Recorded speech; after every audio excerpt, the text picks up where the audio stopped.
Okay, so wala dagang check nagprep yung auntie kay madto ko sa John Dorf karon kay magpasa ko og building permit kay kagahapon nakita mi sa akong contractor gadto ko sa 10O pero yung auntie dai wala gidala ang building permit.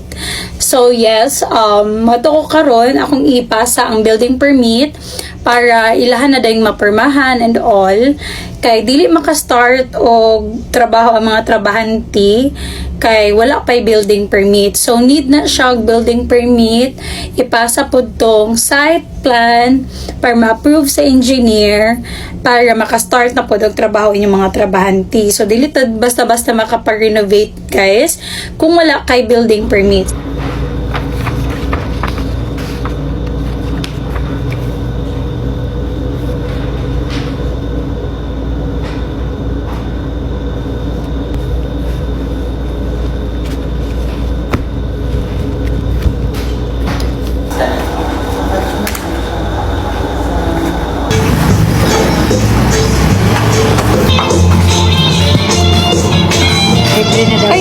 Ay, thank you. So, nagtambay sa ko dali sa balay sa akong kuya, kaya nagpalimpyo naman siya. Kaya move in na po siya very soon.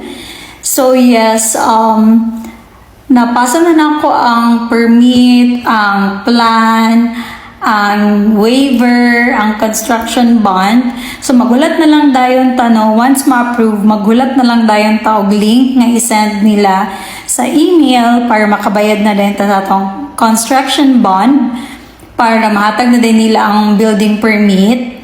Ang permit para makasugod na og patrabaho sa balay. So, yes, katulong sa for today and muli na po dayon ko kay magtrabaho.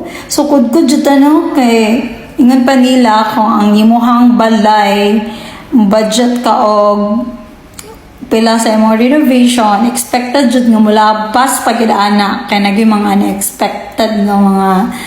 unexpected gani siya kay unexpected jud siya. So yes, maura to for today. Bye.